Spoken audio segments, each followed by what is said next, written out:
The signal that changed everything. The discovery. Dr. Sarah Chen stared at her screen in the communications hub of Outpost 7, unable to believe what she was seeing.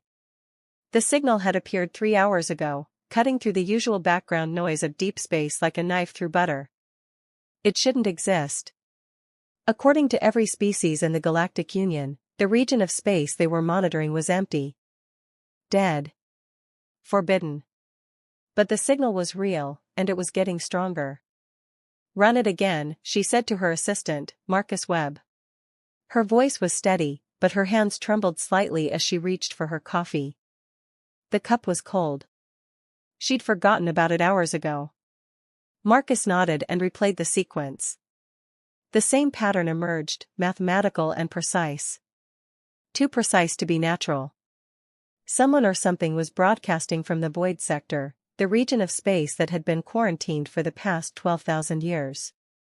"It's definitely artificial," Marcus confirmed. He pulled up another screen showing the signal's structure. "Look at this harmonic progression.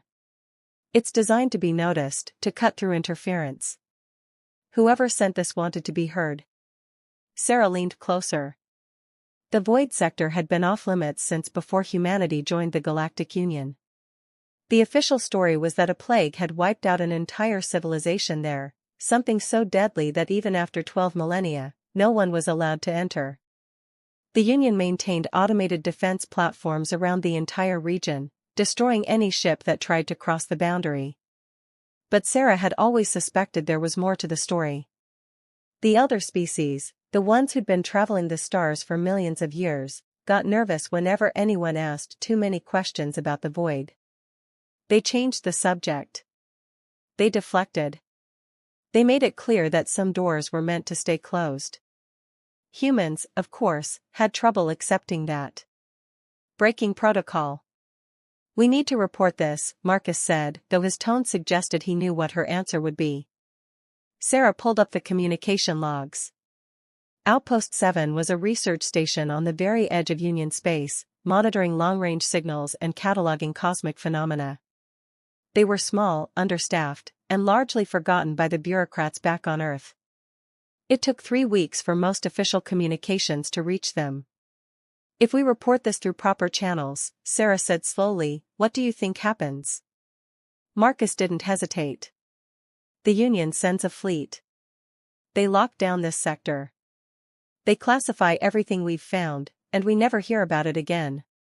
The signal gets buried under 12 layers of security protocols, and whoever sent it dies waiting for an answer." "Exactly." Sarah made her decision. "Download everything to an isolated drive. Don't let it touch the main network yet. I want to decode this signal before anyone else knows it exists." "That's against about 15 different regulations," Marcus pointed out. But he was already moving to comply, his fingers flying across the keyboard. "Then it's a good thing we're 3 months away from the nearest Union inspector," Sarah replied with a slight smile. Over the next 18 hours, they worked in secret. The outpost's other 4 crew members were focused on their own projects, giving Sarah and Marcus the privacy they needed. The signal's encryption was complex, but not impossible. It used mathematical principles that transcended language, the kind of universal concepts that any technological civilization would understand. When the first layer decoded, Sarah felt her breath catch. It was a distress call. The message. The translation came through in fragments, the computer filling in gaps based on context and probability. But even incomplete, the message was clear enough to send chills down Sarah's spine. 47 cycles waiting, no response from the Union, containment failing, they lied to you, not a plague, we are prisoners, need extraction before. The message cut off, then repeated. Over and over, the same desperate plea cycling through the void. "They're alive," Marcus whispered. "Whoever they are, they've been trapped there for 12,000 years, and they're still alive." Sarah pulled up everything she could find about the void sector. The official records were sparse, sanitized. A civilization called the Architects had occupied the region. They'd been advanced, peaceful, integrated into the Union. Then suddenly, they were gone. Plague declared. Sector quarantined. End of story. But the unofficial records, the ones Sarah had to dig through academic databases and historical archives to find, told a different story. The architects had been scientists, innovators. They'd discovered something, some breakthrough in quantum physics that promised to revolutionize space travel. They'd invited Union observers to witness their first major test. And then the sector had been sealed. This wasn't a plague, Sarah said, the pieces falling into place in her mind. This was a cover-up. The architects discovered something, and the Union locked them away because of it. Marcus looked pale. If that's true, if the Union has been lying for 12,000 years about an entire civilization. Sarah, we can't just report this. They'll make us disappear too. Sarah stood up, her decision made. Then we don't report it. We answer it. What? We answer the distress call. We go to the void sector. Marcus stared at her like she'd lost her mind. Sarah, that's suicide.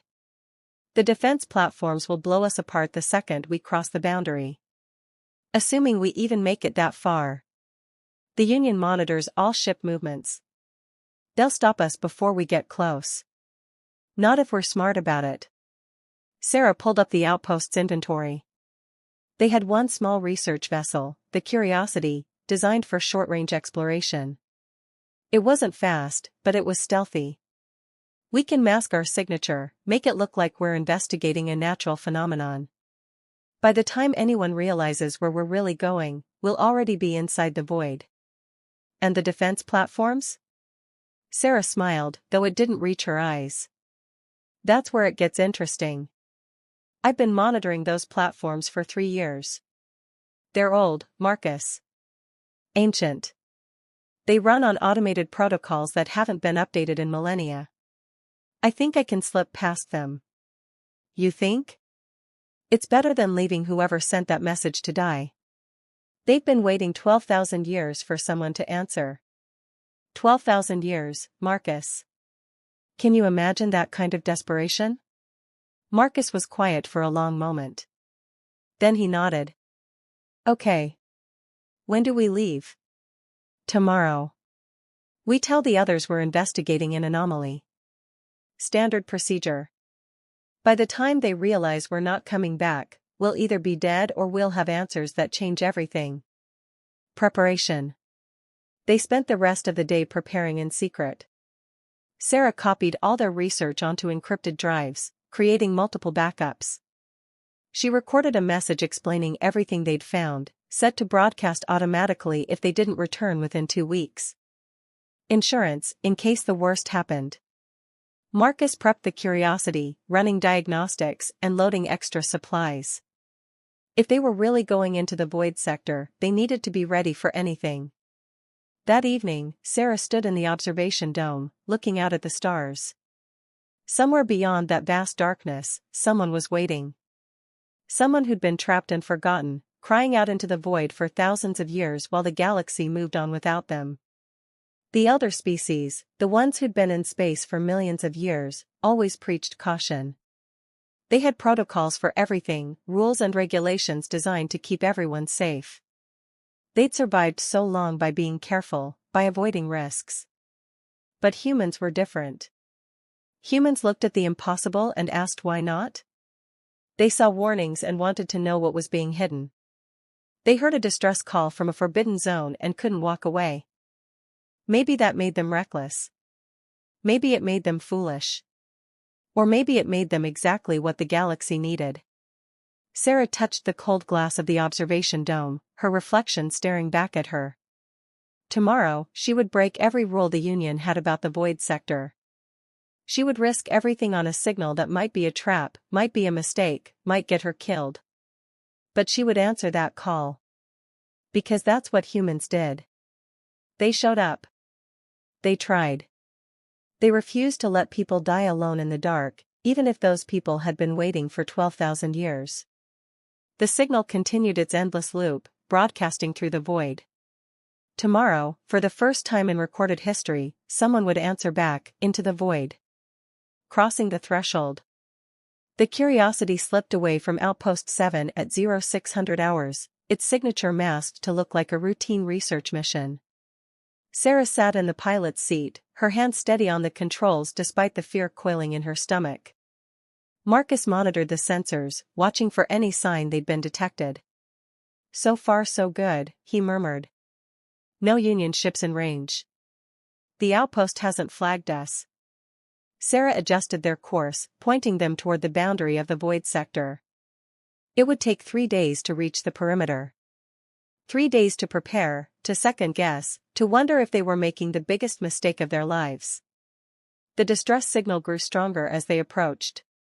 Sarah had set up equipment to continuously analyze it, searching for any additional information. What they found was troubling. The signal wasn't just a recording on loop. It was adapting, changing slightly each cycle. Someone was actively maintaining it, adjusting it, trying different frequencies to maximize the chance of being heard. Someone was still alive in there. Still fighting. Still hoping. On the second day, Marcus made a discovery that changed everything. He'd been analyzing the mathematical patterns in the signal, the complex equations that formed its structure. Hidden within those equations was something incredible: instructions. A blueprint. "Sarah, you need to see this." Marcus's voice was shaking with excitement. "The signal isn't just a distress call. It's a key. Look at these patterns. They're describing some kind of quantum field manipulation. If I'm reading this right, it's a way to slip between dimensions, to move through space without triggering detection systems." Sarah studied the data, her mind racing. That's how the architects got sealed in. They discovered dimensional travel. The Union saw it as a threat. More than a threat. With this technology, borders become meaningless. Quarantines can't hold. The entire structure of Union space, all their control mechanisms, become obsolete. Marcus looked up at her. They weren't protecting the galaxy from a plague. They were protecting their power. The implications were staggering. The Union had built its authority on controlling space travel, on maintaining borders and enforcing quarantines. If every species could move freely between dimensions, that authority would collapse. So they'd buried the architects. Locked them away in a forbidden sector. And they'd been there for 12,000 years, waiting for someone brave enough or foolish enough to find them. The defense grid. On the third day, they reached the boundary. The defense platforms hung in space like silent sentinels, their weapons systems active and ready. Sarah had studied these platforms for years, but seeing them up close was different. They were massive, older than human civilization, built by species that had turned to dust long ago. "I'm reading 47 platforms in our immediate area," Marcus reported. "Weapons are hot. They're tracking us." Sarah's fingers danced across her controls. The signal from the void had included those dimensional equations. She'd spent the past 2 days programming them into the Curiosity's systems, modifying their engines to replicate the effect. It was experimental, untested, potentially lethal. But it was their only chance. "Here we go," Sarah said. She activated the modifications. The ship shuddered. Reality seemed to twist around them, the stars outside the viewport smearing into streaks of light. Sarah felt a moment of disorientation, like falling in multiple directions at once. Then the sensation passed. They were through. "We're inside the void sector," Marcus whispered. The platforms didn't even react. "As far as their sensors are concerned, we just ceased to exist." Sarah let out a breath she hadn't realized she'd been holding. The hardest part was done. Now they just had to find whoever had sent the signal. The architect's prison. What they found in the void sector defied everything they'd been told. There was no dead, plague-ridden wasteland. Instead, they discovered a thriving civilization, dozens of space stations and habitats clustered around an artificial construct the size of a small moon. "I'm picking up power signatures," Marcus said, his voice filled with wonder. "Life support systems, communications networks, even agricultural facilities." Sarah, there must be millions of people living here. The Curiosity's communications panel lit up. An incoming transmission, using the same mathematical language as the distress signal. Sarah accepted it. A holographic display flickered to life, showing a figure that was humanoid but clearly alien.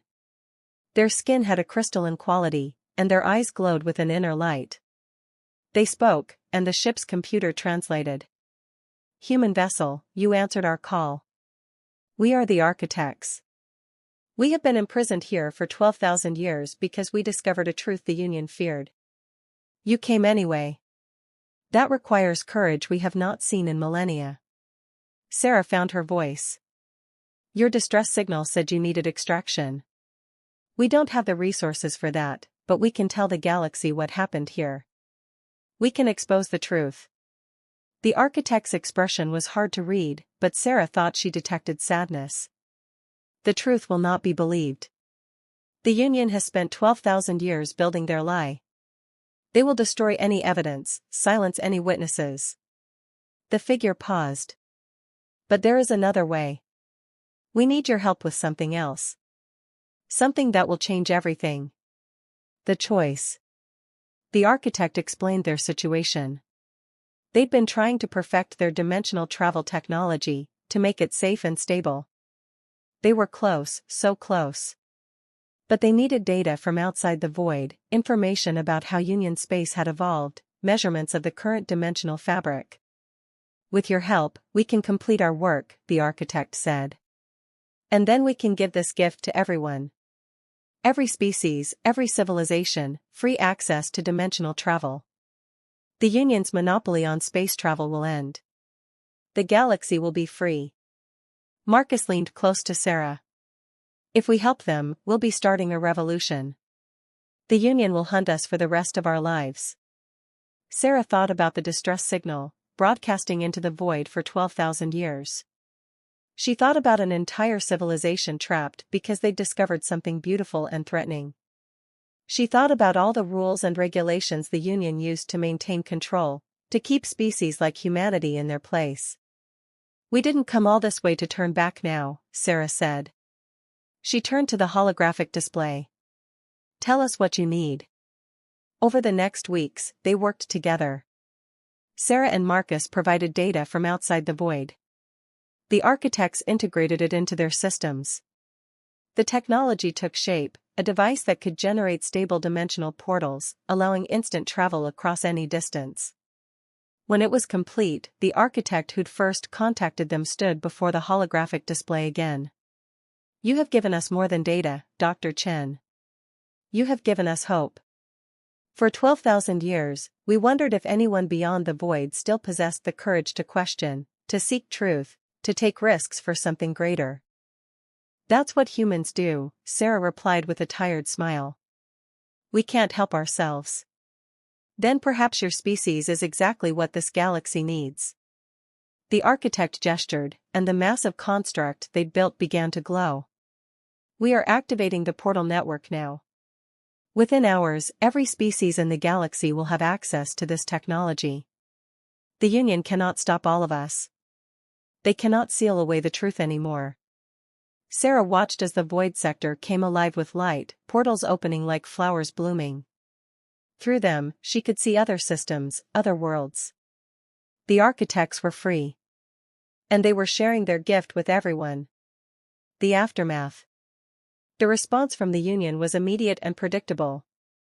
They declared the architects' technology illegal. They demanded Sarah and Marcus surrender themselves for trial. They sent fleets to shut down the portals. But it was too late.